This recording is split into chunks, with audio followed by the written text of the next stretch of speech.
యోహాను సువార్త 15వ అధ్యాయము మనం ధ్యానిస్తున్నప్పుడు యేసు ప్రభు వారు తన గురించి చెప్తున్న ఈ మాటలు, మనతో ఏమి మాట్లాడుతున్నాడు ఆ మాటలను ఈ వాక్యం ద్వారా మనం ధ్యానం చేసుకుందాం.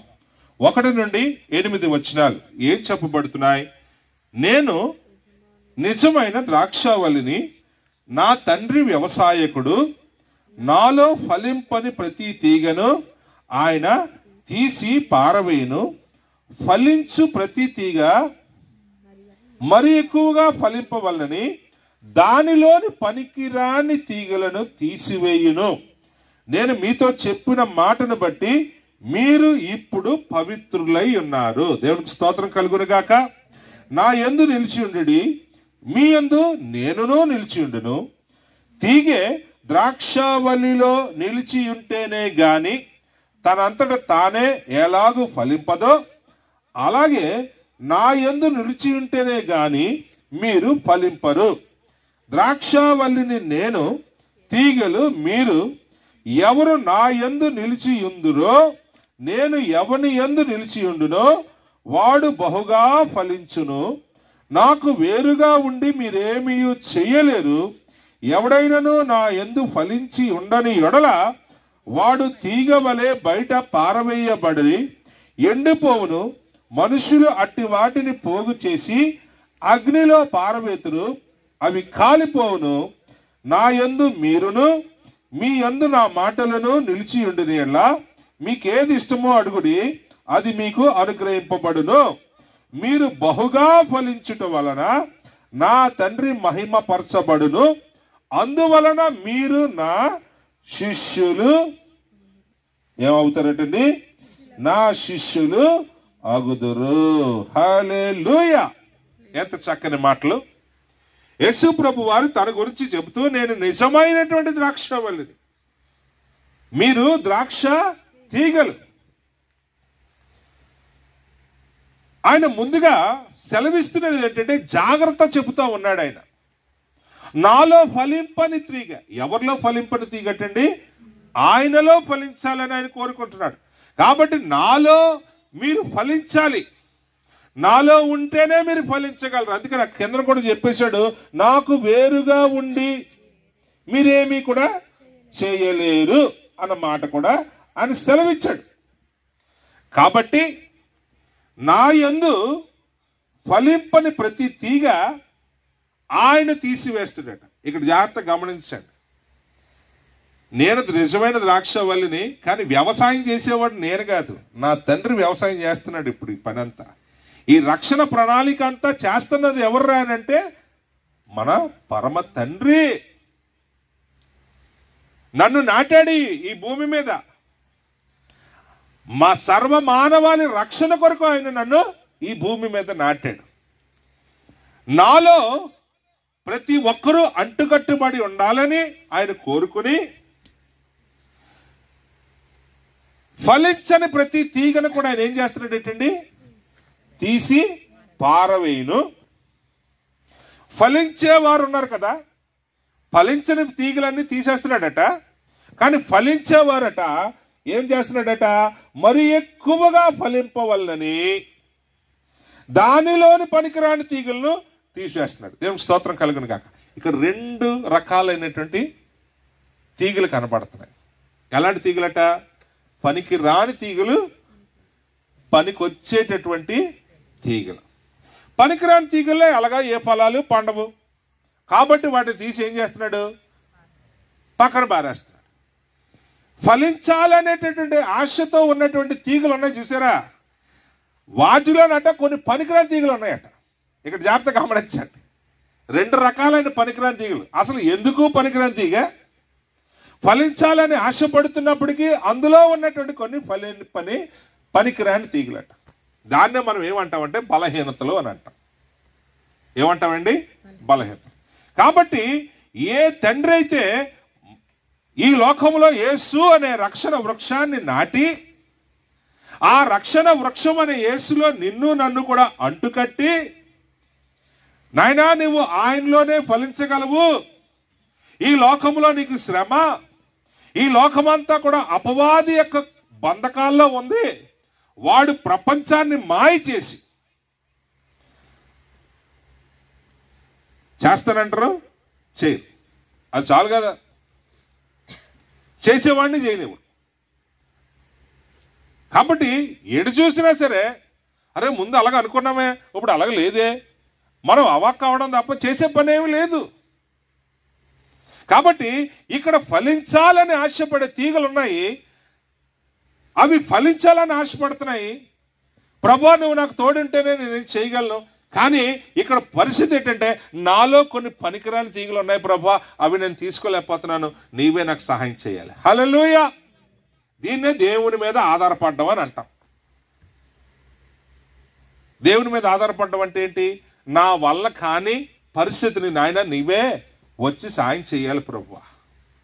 ఎందుకంటే నేను అపవాది యొక్క కోరలో ఉండడానికి ఇష్టపడలేదు, నీ రెక్కల నీడనే నేను ఉండాలని ఇష్టపడుతున్నాను.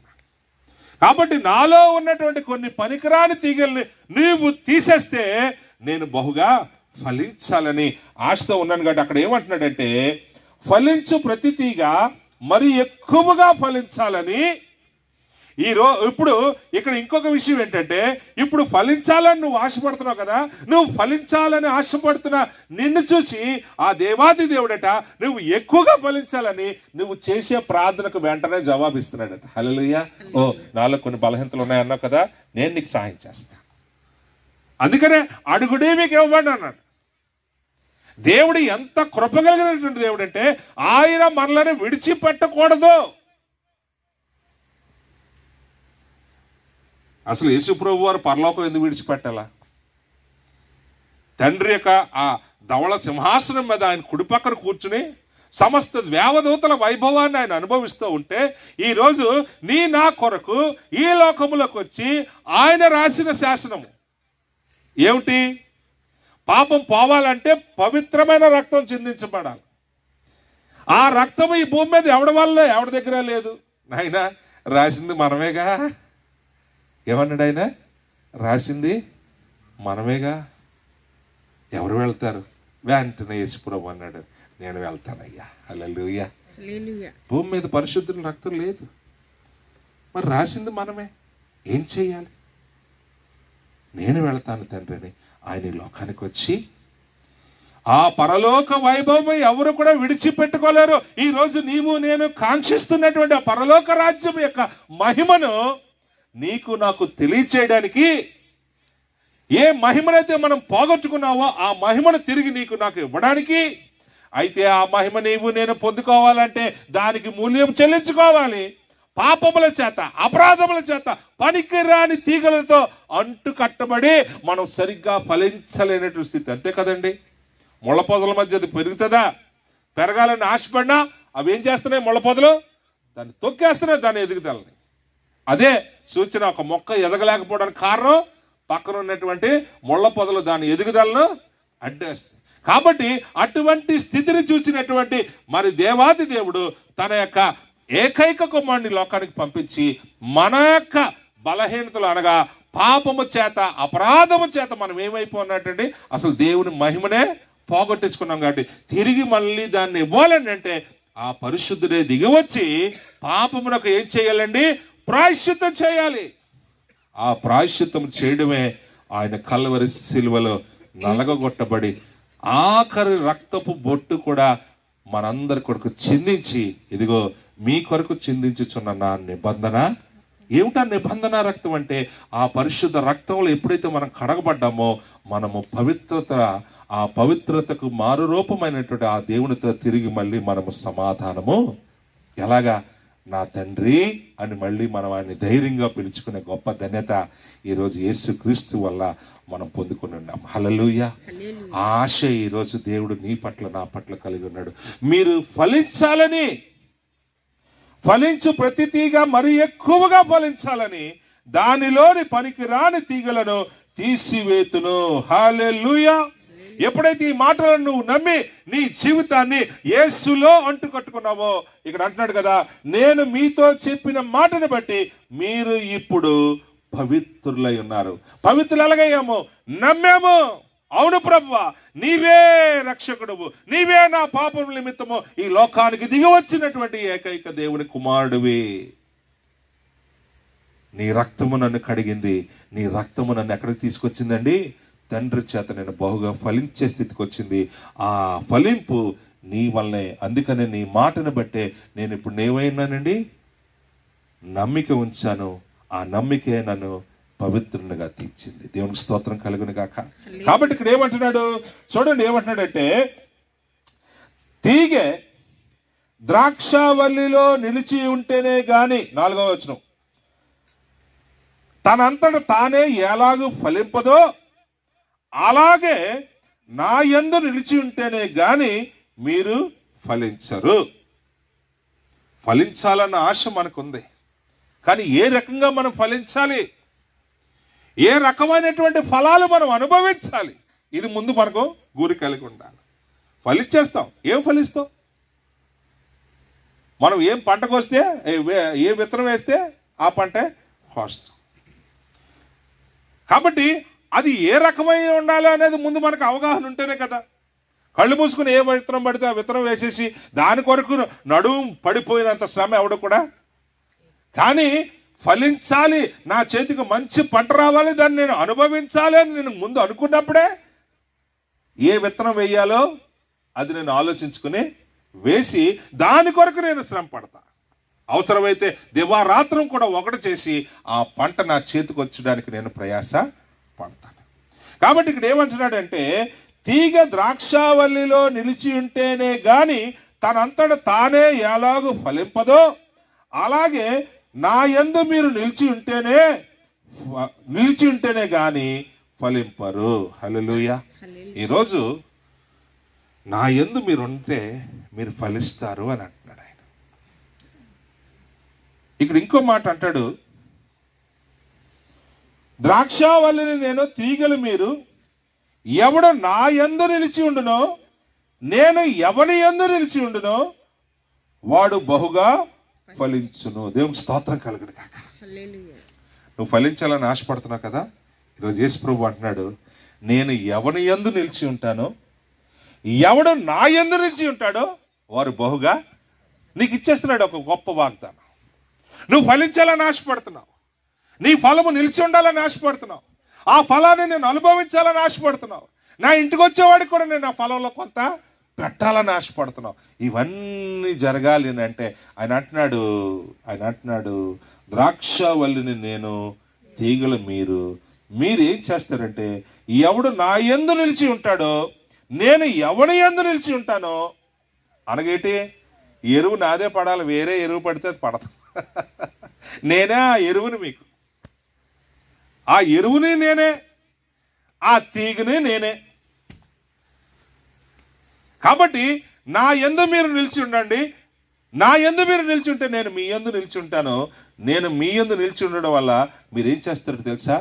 మీరు బహుగా ఫలిస్తారు, బహుగా ఫలిస్తారు.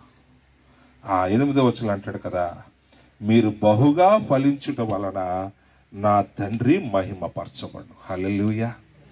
ఈరోజు ఆ మొదటి వచనం మనం చదువుకున్నాం. ద్రాక్షావల్లిని నేను, ద్రాక్షా తీగలు మీరు, నా తండ్రి వ్యవసాయం. ఈరోజు పరమ తండ్రి ఈ భూమి మీద రక్షణ వ్యవసాయం చేస్తున్నాడు.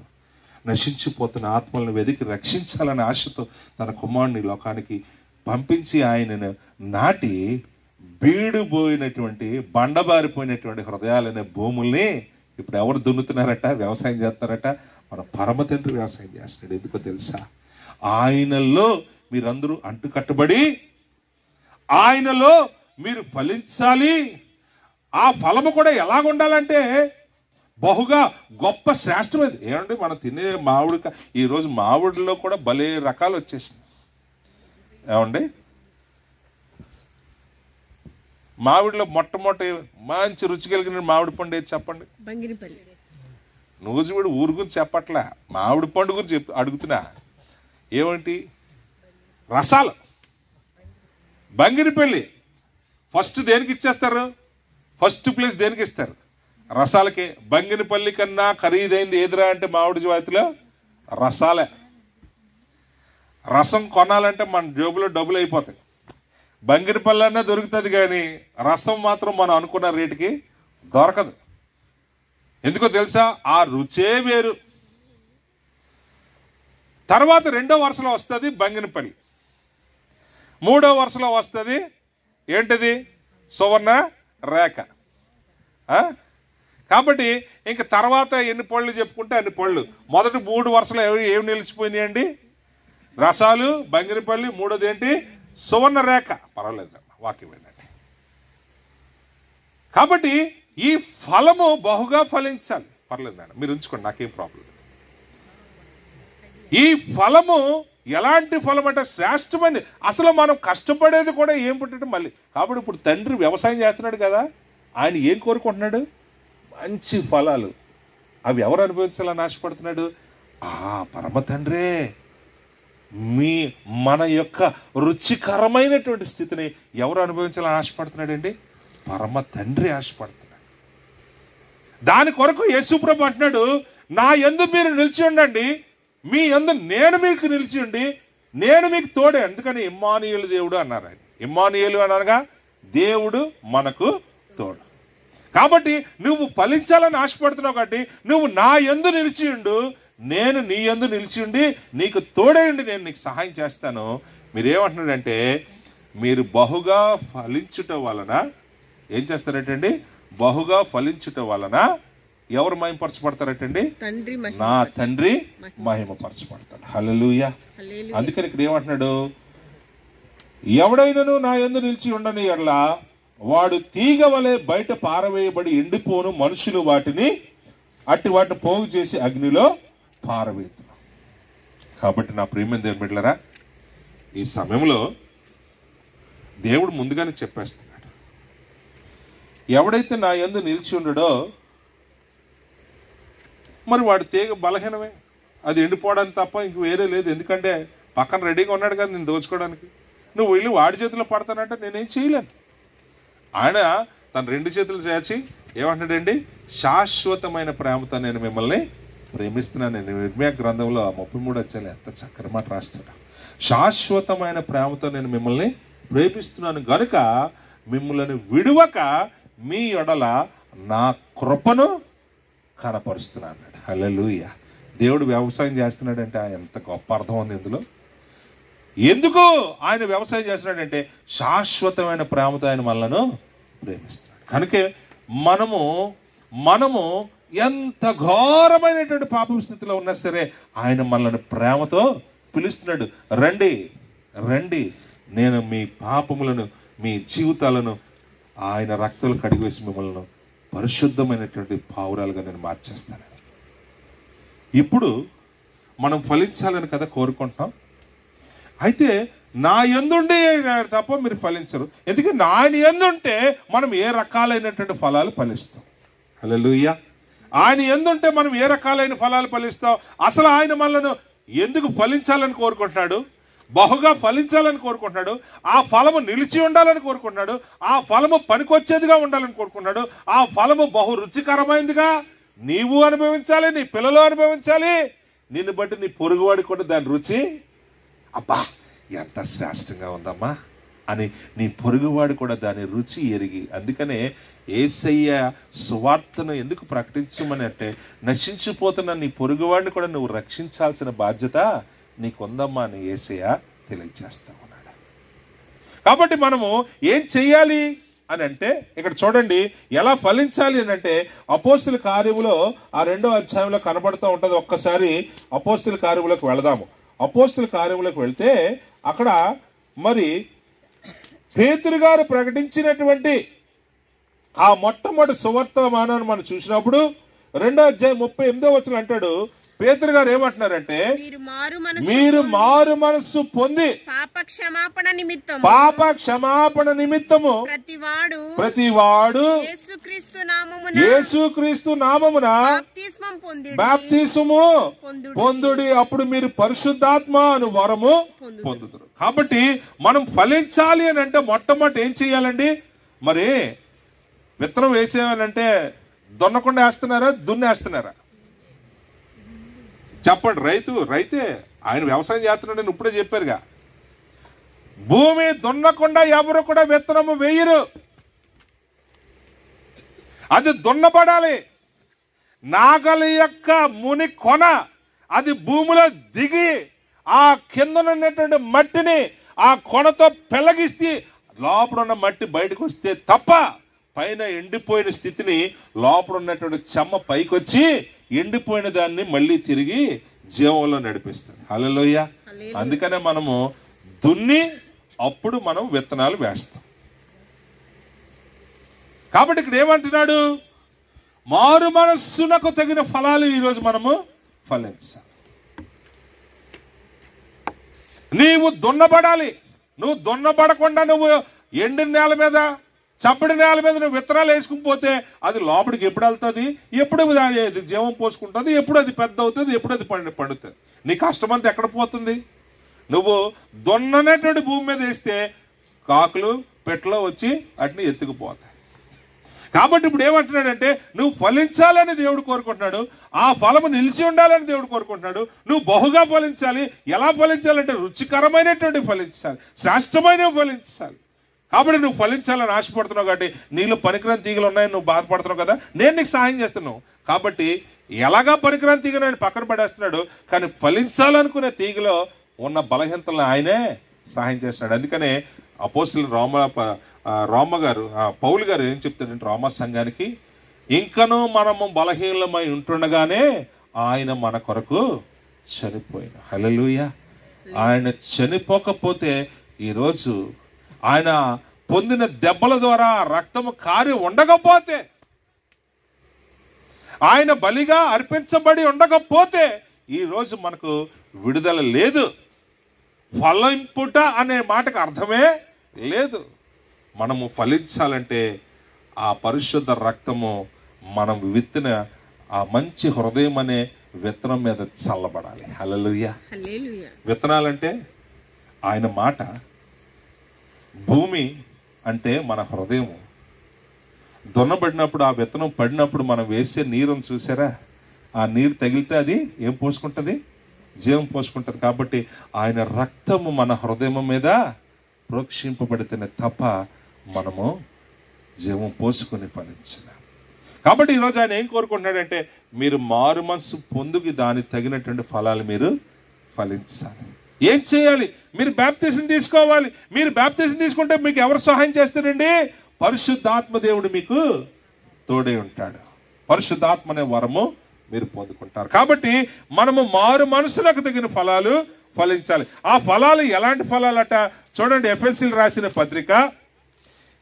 రాసిన పత్రికలోకి వెళదాము. 5వ అధ్యాయము 8వ వచనము. నేను మీకు 8-9 చదువుతున్నాను, మీరు జాగ్రత్తగా చూడండి. ఎంత చక్కగా మాట్లాడుతున్నాడు అపోస్తలుడైన పౌలు గారు ఎఫెసీ సంఘానికి. ఏమంటున్నాడు చూడండి. మీరు పూర్వమందు చీకటి అయి ఉంటిరి. ఏమై ఉన్నారటండి? మనము పూర్వం ఎలాగున్నామటండి? చీకటి అయి ఉన్నామట. ఇప్పుడైతే ప్రభువునందు వెలుగై ఉన్నామట. దేవుని స్తోత్రం చెప్పండి. దేవుణ్ణి ఎరగనటువంటి జీవితము చీకటిమయమైనటువంటి జీవితం.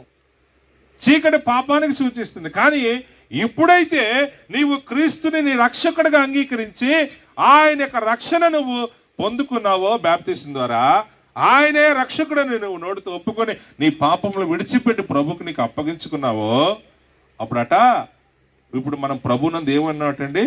వెలుగైపోయామట. మరి వెలుగైపోయామంటే ఏం ప్రయోజనం అయ్యగారు? వెలుగైపోతే ఏం ప్రయోజనం మనకనంటే చూడండి 9వ వచనం అంటున్నాడు, వెలుగు ఫలము. ఇప్పుడైతే మనం వెలుగై ఉన్నాం. వెలుగంటే మరి ఏదో ఒకటి ఉండాలి కదా అయ్యగారు. మరి ఏంటి వెలుగంటే? వెలుగైపోయాను అనుకుంటున్నాం, కానీ ఇంతకీ వెలుగంటే ఏమిటి అంటే ఇక్కడ వెలుగు యొక్క ఫలాలు చూపిస్తున్నాడు. ఏమంటారా?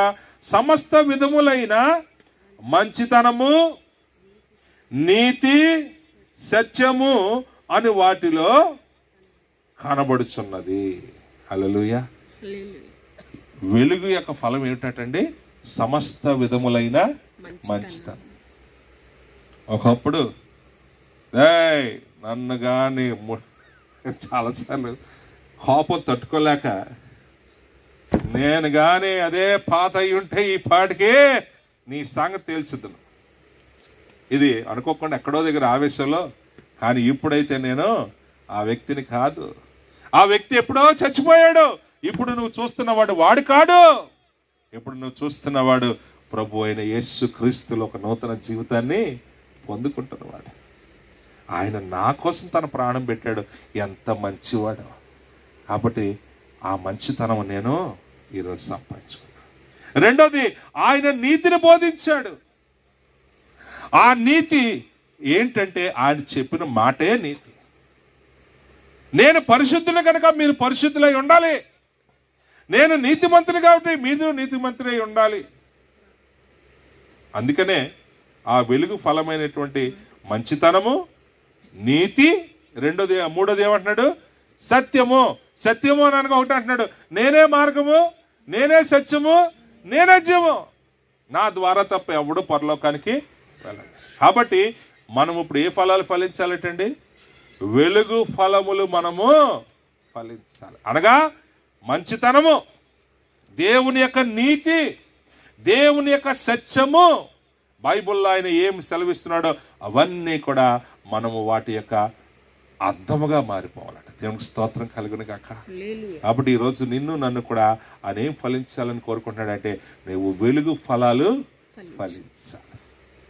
రెండోది, గలతీయులు రాసిన పత్రిక తర్వాత పుస్తకంలోకి వెళ్తే దానికంటే ముందు పుస్తకం 5వ అధ్యాయము 22వ వచనాన్ని మీరు చూస్తే ఏమంటున్నాడు? అయితే ఆత్మఫలం ఏమనగా, ఇప్పుడు ఏ ఫలాలు అంటే మనం ఫలించాలి? ఆత్మఫలాలు. అందుకని ఇందాకలా మీరు తండ్రి కుమారు పరిశుద్ధాత్మ నామములో బాప్తిసం పొందుడి, అప్పుడు మీరు పరిశుద్ధాత్మ అను వరము పొందుదురు. దేవునికి స్తోత్రం కలుగును గాక. పరిశుద్ధాత్మ దేవుడు ఎప్పుడైతే నీ మీదకి వచ్చేస్తాడో, ఒకప్పటి వాడు కాదురా ఈ సంతోష్. ఇప్పుడు నువ్వు చూస్తున్న సంతోష్ వేరు. పరిశుద్ధాత్మ దేవుని యందు ఆనందించేటటువంటి వాడు ఈ సంతోష్.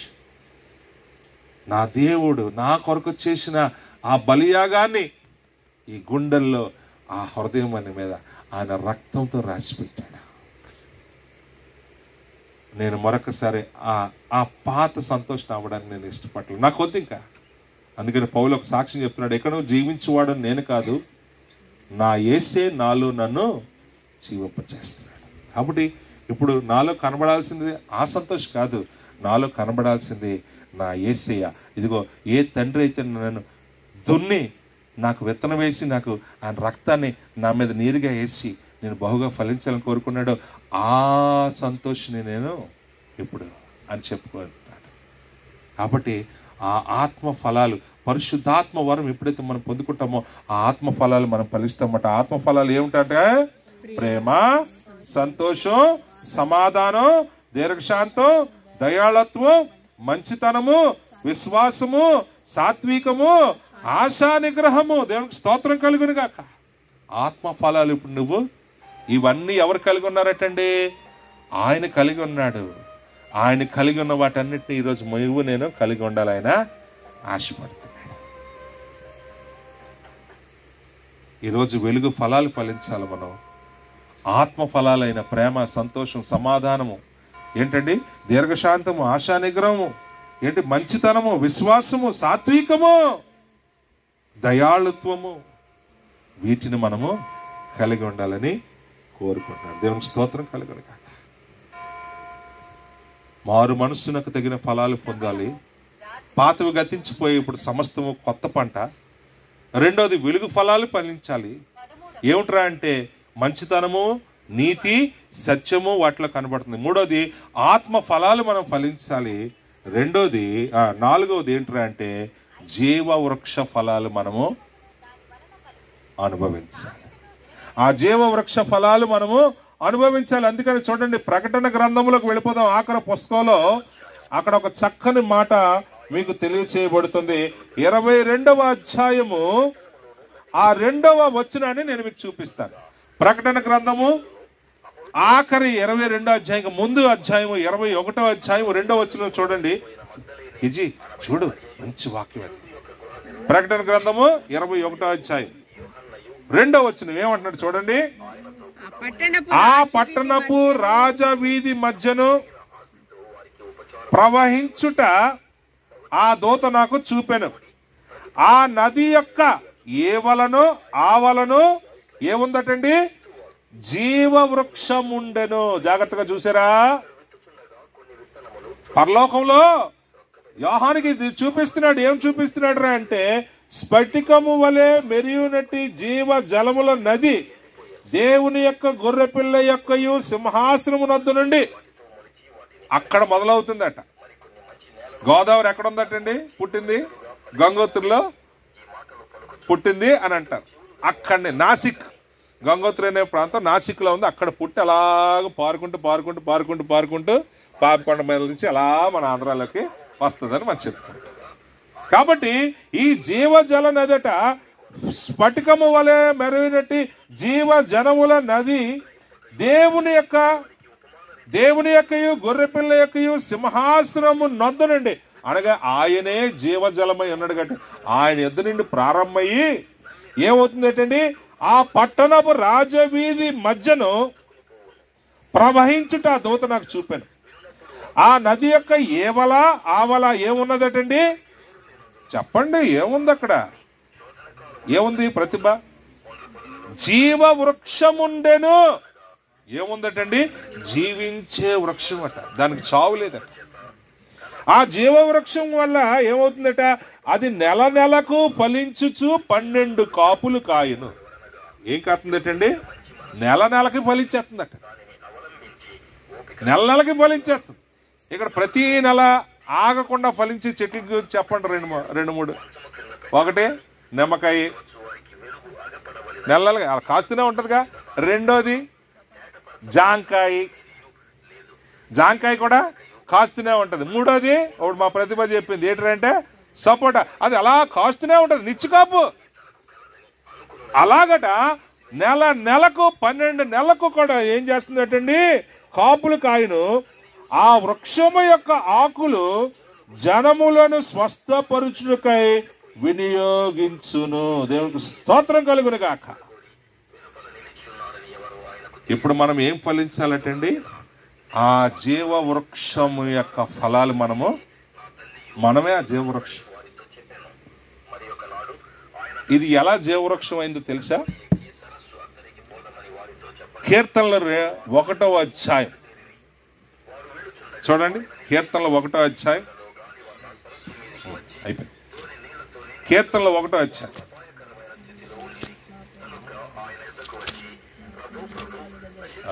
అది 23. నేను కీర్తనల 1వ అధ్యాయం చెప్తున్నా. చూడండి, 2వ వచనం చెప్తున్నాడు. కీర్తనలు 1వ అధ్యాయము 2వ వచనం నుంచి చదువుతున్నాను. యెహోవా ధర్మశాస్త్రమునందు ఆనందించుచు దివారాత్రము దానిని ధ్యానించువాడు ధన్యుడు. అంటే ఇందాక ఏమన్నాడు? నీ ఫలించే ప్రతి తీగ ఏం చేస్తుందట? తనలోని పనికిరాని తీగలను తీసివేసుకుని అది బహుగా ఫలిస్తుందట. హల్లెలూయా. కాబట్టి ఫలించాలని ఆశపడే ప్రతివాడు కూడా ఏం చేస్తాడటండి? దేవుని యొక్క వాక్యమును చదువుకుంటూ తనలో పనికిరానివన్నీ కూడా తీసేసుకుని ఏం చేయాలన్నట? నేను బహుగా ఫలించాలి. నా దేవుడి అభిష్టం నేను ఫలించాలని. నాలాంటి హృదయాన్ని దున్ని ఈరోజు నువ్వు ఫలించు బాబు, నేను నీకు తోడుగా ఉంటానని నాకు అభయం ఇస్తున్నా. నా దేవుని కొరకు నేను ఫలించాలి. కాబట్టి దివారాత్రము దాన్ని ధ్యానించేవాడు ధన్యుడు. వాడు ఎలా మారిపోయాడట? చూడండి ఇప్పుడు 3వ వచనము. అతడు నీటి కాలువల యోరను నాటబడిన వాడే. ఎక్కడ నాటబడుతున్నాడేటండి? ఇందాకలా మనం చదువుకున్నాం. ఆ జీవ జల నది ఈ యొక్క ఏవలను ఆవలను ఏముందటండి? జీవ వృక్షాలు ఉన్నాయి. ప్రసాద్ అనే జీవవృక్షం ఉంది, సుగుణమ్మ అనే జీవవృక్షం ఉంది, రమేష్ అనే జీవవృక్షం ఉంది, రత్న అనే జీవవృక్షం ఉంది. ఈ రక్షింపబడి దేవుని ఆత్మచేత నింపబడినటువంటి ఈ మనుషులందరూ కూడా ఆ జీవ జల నది అయినటువంటి ఆ ఇరుపక్కల. అందుకనే అప్పుడు ఆ జీవజల నది అంటే పైన చెప్పబడినట్టు ఆయన మాటే మనకు జీవం. కాబట్టి ఇక్కడ ఏమైపోయిందంటే అతడు నీటి కాలువల యోరను నాటబడిన వాడే. ఎక్కడున్నదటండి? ఈ మొక్క ఎక్కడ నాటబడుతుందటండి? నీరు బాగా దొరికే చోట నాటబడి ఆకు వాడక తన కాలమందు ఫలమిచ్చే చెట్టు వలె ఉండను. దేవునికి స్తోత్రం కలుగును కాక. కాబట్టి ఇప్పుడు మనం ఏ రీతిగా మారిపోయామటండి? జీవవృక్షముగా మారిపోయాము. అది 12 నెలలు 12 కాపులు వేస్తుంది. ఇంకా ప్రత్యేకమైన విషయం ఏంటో తెలుసా? దాని ఆకులు జనములను స్వస్థపరుచుటకు ఉపయోగించును. దేవునికి స్తోత్రం కలుగును కాక. అందుకనే దాని ఆకు అనగా, అమ్మ నువ్వు భయపడకు, నేను నీ కోసం ప్రార్థన చేస్తాను, దేవుడు తప్పకుండా నీ కొరకు నీ పట్ల గొప్ప కార్యం చేస్తాడు అని నువ్వు ఇతరులకు ఒక దీవెనగా మారిపోతావు. హల్లెలూయా. నీవు ప్రకటించే ఆ విశ్వాసమే ఎదుటివాడి జీవితంలో కూడా గొప్ప అద్భుతాలు. అందుకనే ఈ జీవ వృక్షం యొక్క ఆకట ఏం చేయడానికి ఉపయోగపడతారట? జనముల రోగములను స్వస్థపరచుటకు. నేను ఇప్పుడు మీకు 4 విషయాలు చెప్పాను. మారు మనస్సునకు తగిన అనగా రక్షణ పొందుకున్న జీవితమే నిజమైనటువంటి ఫలింపు అని అంటున్నాడు యేసుప్రభు. నాకు వేరుగా ఉండి మీరు ఏమి ఫలించలేరు, మీరు నా యందే ఫలించాలి. అదే మారు మనస్సునకు తగిన ఫలాలు అని అంటున్నాడు. మొట్టమొదటి ఏంటంటే ఆ ఫలాలు వెలుగు ఫలాలే ఉండాలి. మంచితనము, నీతి, సత్యము. రెండవది మీరు ఆత్మ ఫలాలు ఫలించాలి. ప్రేమ, సంతోషం, సమాధానం, సాత్వికం, దీర్ఘశాంతం, మంచితనము, ఆశా నిగ్రహము. అబ్బబ్బా ఎంత చక్కని మాటలు. ఇక మూడోది ఏం చెప్పాను నేను మీకు? జీవ వృక్ష ఫలం. ఈ జీవ వృక్ష ఫలము ఎలాంటిదంటే, నీవే ఒక ఫలభరితమైన వాడుగా, నీ యొక్క ఆకులు, నీ యొక్క ఫలాలు మీరే కాదు ఇతరులకు కూడా గొప్ప ఆశీర్వాదకరంగా మారిపోతాం. నేను ముగిస్తాను. కాబట్టి ఈరోజు నువ్వు ఫలించాలని ఆశపడితే యేసులోనే. ఆయన లేకుండా మనము ఫలించలేము. ఆయన లేకపోతే పరలోక రాజ్యానికే మనము ప్రవేశించలేము. కాబట్టి ఆయన ప్రకటిస్తున్నాడు, నాలో మీరు ఫలించాలి, నా యందు మీరు, మీ యందు నేను ఉండినట్లా మీకు ఏది ఇష్టమో అడగండి. నా యందు ఉండేట్లా మీరు బహుగా ఫలిస్తారు. మీరు బహుగా ఫలించడం వల్ల నా తండ్రి మహిమపరచబడుతున్నాడు. ఈరోజు తండ్రి నిన్ను బట్టి ఆనందించాలని ఆశపడుతున్నాడు. నువ్వేం చేయాలంటే యేసయ్యలోనే నువ్వు ఫలించేవాడుగా నువ్వు ఉన్నావు. ఆ ఫలాలు నువ్వు అనుభవించాలంటే నువ్వు మారు మనసు పొందాలి, రక్షణ పొందుకోవాలి, నువ్వు బాప్తిజం తీసుకోవాలి. పరిశుద్ధాత్మ దేవుడుగా నీ మీదకి వచ్చి నీలో ఉన్నటువంటి ఆ పనికిరాని చెడు పాపం అన్నీ కూడా ఆయన తీసివేసి నిన్ను ఒక పనికొచ్చేటటువంటి తీగగా ఆయనలోనే నిన్ను అంటుకట్టుకొని నువ్వు బహుగా ఫలించువాడుగా, ఏంటంటే నీటి ఆరన నాటబడిన చెట్టు వలె, మొక్క వలె, అనగా ఆయన వాక్యం అనేటటువంటి ఉదక స్నానంతో అనుదినము నువ్వు బలపరచబడుతూ 12 నెలలు 12 కాపులు నీ యొక్క ఆకు కూడా జనాల యొక్క స్వస్థపరచుకోవడానికి ఉపయోగపడుతుందట. చూడండి, దేవుడు ఈ పనికిరాని పాత్రను పనికొచ్చే పాత్రగా ఎలా మార్చేశాడు. ఇది ఆయనకే సాధ్యం, ఇది ఆయనకే సాధ్యం.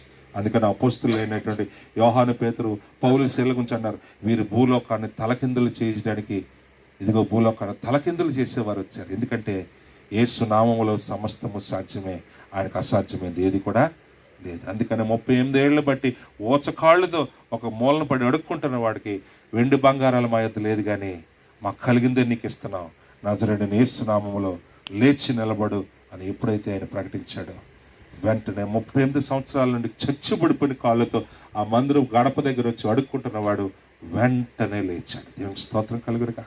లేచి గంతులు వేసుకుంటా మందిరంలోకి వెళ్ళిపోయి, ఇదిగో 38 సంవత్సరాలు బట్టి ఆ గడప దగ్గర అడుక్కున్న నేనే ఈరోజు లేచి నేను నడుస్తూ గంతులు వేస్తూ దేవుని స్తుతిస్తున్నాను. నేనే. ఇది యేసులో ఉన్నవాడి ద్వారా జరిగే గొప్ప అద్భుతాలు. ఎందుకంటే ఆ ఫలము, ఆ ఆకు ఎదుటివాడికి ఏం చేస్తున్నాయండి? తృప్తిని, మంచిని, బాగును. అసలు వాడి జీవితమే దేవుడు ఈరోజు నిన్ను నన్ను ఆ రీతిగా ఆశపడుతున్నాడు. నువ్వు మంచి ఫలాలు ఫలించాలి. చెట్టును బట్టే దాని ఫలం ఎంచబడుతుంది. మంచి చెట్టే మంచి ఫలం ఇస్తుంది, పనికిరాని చెట్టు ఎప్పుడు కూడా మంచి ఫలాలు ఇవ్వదు. అది మనం గమనించుకోవాలి. మంచి చెట్టే మంచి ఫలం ఇస్తుంది. పనికిరాని చెట్టు నుండి ఏ మంచి కూడా నువ్వు ఆశించినా సరే దొరకదు. అందుకనే మత్తయి రాసిన సువార్త 6వ అధ్యాయం అంటాడు, 7వ అధ్యాయం అంటాడు, చెట్టును బట్టి దాని గుణం. కాబట్టి ఈరోజు మనం మంచి చెట్టు వలె ఫలిద్దాము, దేవునికి ఆశీర్వాదాలు అనిపిద్దాం, రాబోయే క్రీస్తు రాజ్యాన్ని మనం స్వతంత్రించుకుందాం. ఆయన కృప మనకు తోడుగా ఉండను గాక. దేవుడి మాటలను మీ వినికిడిలో దీవించి ఆస్వాదించును గాక. ఆమేన్. నాకు ఇచ్చినటువంటి అవకాశం బట్టి దేవునికి స్తోత్రం. మీ అందరికీ కూడా వందనాలు తెలియజేస్తున్నాను. మరి ప్రార్థించుకుందాము. ప్రార్థన చేసుకుని ముగించుకుందాం. సకల ఆశీర్వాదములకు కారణభూతుడా, సర్వోన్నతమైన దేవుని కుమారుడా, నీకు వందనాలు. ఈ రాత్రి నువ్వు చేసిన ప్రతి కార్యమును బట్టి నీకు వందనాలు నాయనా. నీ ప్రియ బిడ్డలందరూ కూడా నిన్ను ప్రేమించి నిన్ను హత్తుకొని నీలోని అంటుకట్టబట్టకు, నీలో బహుగా ఫలించుటకు, ఆ ఫలము నిలిచి ఉండుటకు, ఆ ఫలము వారే కాదు ఇతరులు కూడా అనుభవించే యోగ్యత కలిగి ఉండుటకు వాక్యము చేత అనుదినము బలపరచబడుతూ శుద్ధి చేయబడుతూ జీవ జల నది యొక్క ఆ ఓటలను తీసుకుని అది 12 నెలల్లో 12 కాపులు కాసే నిత్య కాపు వలె దాని ఆకులు కూడా జనముల యొక్క రోగములను స్వస్థపరచుటకు వినియోగించబడతాయి అన్నట్టుగా ఇదిగో యేసులో నేను ఫలిస్తానని నేను ఒక బలమైన తీర్మానం తీసుకోవడానికి ఈ రాత్రి నీ బిడ్డలతో నువ్వు మాట్లాడినందుకు వందనాలు చెల్లిస్తున్నాను. నాకు వేరుగా ఉండి మీరు ఏమి చేయలేరు. నేనే మార్గం, సత్యము, జీవము, నా ద్వారా తప్ప ఎవడు పరలోక రాజ్యంలో ప్రవేశింపలేడు. తండ్రి, ఈ లోకానికి నీ కుమారుడు యేసుక్రీస్తుని రక్షణ వాడుగా నిలబెట్టి నాయన ఆ రక్షణ వాడుకు నీవే చిక్కాని అయ్యండి నాయన. ఎన్ని ఒడిదొడుకులు వచ్చినా సుఖాన్ని గట్టిగా పట్టుకుంటూ నీవు ఆ రక్షణ ఓడను నడిపిస్తున్నావు. అనేక మందిని ఆ ఓడలకు ఎక్కించి వారందరినీ కూడా ఒడ్డుకు చేర్చుటకు, ఆ పరలోక రాజ్యం అనే ఒడ్డుకు చేర్చుటకు నాయన నీవు వ్యవసాయకుడిగా పనిచేస్తున్నావు. నీ మాటే మా ఆహారం, నీ మాటే మాకు ఎరువు, నీ మాటే మాకు బలము. అటువంటి నీ వాక్కుల ద్వారా ఈ రాత్రి బలపరిచినందుకు వందనాలు. ప్రత్యేకముగా ప్రసాద్ గారి కుటుంబాన్ని అంతటినీ దీవించండి. సుగుణమ్మ గారిని, నాన్న వారెవరు కూడా దేవా నీవు ఇచ్చిన ఆయుష్ని బట్టి వందనాలు. ఇదిగో వారి శారీరక బలహీనతలన్నింటినీ కూడా నీకే అప్పగించుకున్నారు. అమ్ముకున్న మోకాళ్ళ నొప్పులని నువ్వు గాయపడిన హస్తంతో ముట్టండి, స్వస్థపరచండి. నాన్నగారు ఇంకా చక్కగా సైకిల్ తొక్కుతూ నాయనా నీ సేవలో దేవా తన కూడా ఎంతో సహాయం చేస్తూ నాయనా నమ్మకంగా ముందుకు పోతూ ఉన్నారు. రాజేష్ని బట్టి నేను స్తుతిస్తున్నాను నాయన. మూడని జీవితాన్ని కూడా చిగురింప చేయగలిగిన శక్తి గల దేవుడు నాయన. ప్రభువా ఫలింపచ్చి రాజేష్ నాయన ప్రభువా నీ అరచేతుల్లో నాయన తిరిగి మట్టి ముద్దగా మార్చి సారి మీద నిలబెట్టి నీ అరచేతుల్లో దేవ అందమైన పాత్రగా మీరు మార్చమని ప్రార్థన చేస్తున్నాను. తన బిడ్డలను దీవించండి. రమేష్ గారిని బట్టి వందనాలు, విజయమ్మను బట్టి వందనాలు ఆయన. మీరు ఇచ్చిన స్మైలీ నాయన ప్రభ శాంతిని బట్టి వందనాలు ఆయన. దేవా నీ అరచేతుల్లో అద్భుతమైన పాత్రలుగా తీర్చిదిద్దుకోండి. దేవా వారి యొక్క అక్కగారు ఝాన్సీ గారిని బట్టి కూడా శుద్ధిస్తున్నాను. బావగారిని వారి బిడ్డలను కూడా నీ అరచేతుల్లో అద్భుతమైన పాత్రలుగా తీర్చిదిద్దుకోండి. ఇదిగో నాయన మా అక్కి పాలెంలో వచ్చినటువంటి ప్రతి కుటుంబమే నీ చేతుల్లో అద్భుతమైన పాత్రలుగా చెక్కబడాలి నాయనా. జీవవృక్ష ఫలములు ఫలించేవారుగా ప్రతి ఒక్కరిని కూడా నాయనా నీ జీవజల నది అద్ద నాయన నువ్వు యువతలకి అవతలకి నాటుకోమని జీవవృక్షాలుగా వెలుగు ఫలాలు, నీతి ఫలాలు, ఆత్మ ఫలాలు, జీవవృక్ష ఫలాలు నాయన దాని ఆకులు సైతము కూడా ఇతరులకు దేవునిగా మార్చిన దేవా. అటు రీతిగా మాకే పొలంలోన మా ప్రియ సహోదరులు వారి కుటుంబాలన్నింటినీ కూడా దీవించి ఆస్వాదించి ఫలింపచేయాలి. ఊరు రక్షింపబడాలి. ఈ ఊరు ద్వారా అద్భుతాలు అనేక గ్రామాల్లో ఉన్న ప్రజలు అందుకోవాలి. చీకట్లో ఉన్నవారు విడుదల పొందుకోవాలి. భయంకరమైన దురాత్మలతో ఉన్నవారు యేసునామములో గొప్ప విడుదల పొందుకోవాలి. తండ్రి నిరాశ నిస్పృహల మధ్య ఉన్నవారికి అయ్యా భయపడకు, మా బ్రతుకులు మార్చిన దేవుడు నీ బ్రతుకు కూడా మారుస్తాడనే గొప్ప సువార్థికులుగా మా కేపాలెం గ్రామ బిడ్డలందరినీ కూడా మార్చుకోండి. అనేక మంది జీవితాలు వెలిగించేటటువంటి వారుగా మీరు నిలబెట్టండి. మరుముఖ్యంగా చంటి బిడ్డలను దీవించండి. రాబోయే క్రీస్తు రాజ్యానికి వారసులుగా ఇదిగో చిన్ననాటి నుండే నిన్ను ఎరిగిన వారే, నిన్ను కలిగిన వారే, నిన్ను హత్తుకున్న వారే, నిన్ను ప్రేమించిన వారే నీ కొరకు సాక్షులుగా ప్రతి ఒక్కరిని నిలబెట్టుకోమని వేడుకుంటూ వారి చదువుల్లో, పనిపాట్లో, రాకపోకల్లో అన్నిట్లో తోడుగా ఉండండి. పాడిని పంటలను దీవించండి. వ్యవసాయం నమ్ముకుని వెళ్తున్నారు నాయన. దేవా నీ కృపతోడుగా ఉంటే దేన్నైనా సాధిస్తారు. అన్నిటికీ తాలుకునే మనస్సునిచ్చావు ప్రభా. నీ యొక్క మాటే మాకు తండ్రి వేదమైనది. నీ మాట ద్వారా మా హృదయాలను బలపరచమని, మా జీవితాలను నీలో బహుగా కట్టి అవి ఫలించు వాటిగా మీరే మాకు తోడేంటి సహాయం చేయమని మహిమ ఘనత ప్రభావాలు నీకు ఆరోపిస్తూ త్వరలో రానైనా యేసుపేట ప్రార్థించి వేడుకుంటున్నాం తండ్రి. ఆమేన్. పరలోకమందున మా తండ్రి, నీ నామం పరిశుద్ధపరచబడును గాక, నీ రాజ్యం వచ్చును గాక, నీ చిత్తం పరలోకమందు నెరవేర్చున్నట్టు భూమి మీద నెరవేరును గాక. మాకు కావాల్సిన ఆహారం నేడు మాకు దయచేయండి. మా రుణస్తులు మేము క్షమించే ప్రకారం మా రుణం క్షమించండి. మా శోధనలో తేకుండా కీడును తప్పించండి. ఎందుకంటే రాజ్యము, శక్తి, మహిమ నిరంతరము నీవన్నావు తండ్రి. ఆమేన్. తొట్టిల్లకుండా మిమ్మల్ని కాపాడటకు, తన మహిమ మిమ్మల్ని పరిశుద్ధులుగా నిలబెట్టుకుంటకు మన పరమ తండ్రి అయిన దేవుని ప్రేమ, యేసుక్రీస్తు ప్రభువారి కృప, పరిశుద్ధాత్మ దేవుని సహాయము ఎప్పుడు ఎల్లప్పుడూ సదాకాలము కూడొచ్చిన మనకు, మన కుటుంబాలకు, మన గ్రామమునకు, మరి ముఖ్యంగా సిలువ దేరకుండా ఏర్పాటు చేసుకున్నటువంటి పెద్దలు ప్రసాదయ్య గారికి, వారి తల్లిగా నాయన మరి అమ్మగారికి, వారి బిడ్డలకు, వారి మనమ సంతానమునకు సదా తోడేంటి కాచి కాపాడి నడిపించును గాక. ఆమేన్. అందరికీ వందనాలండి. God bless.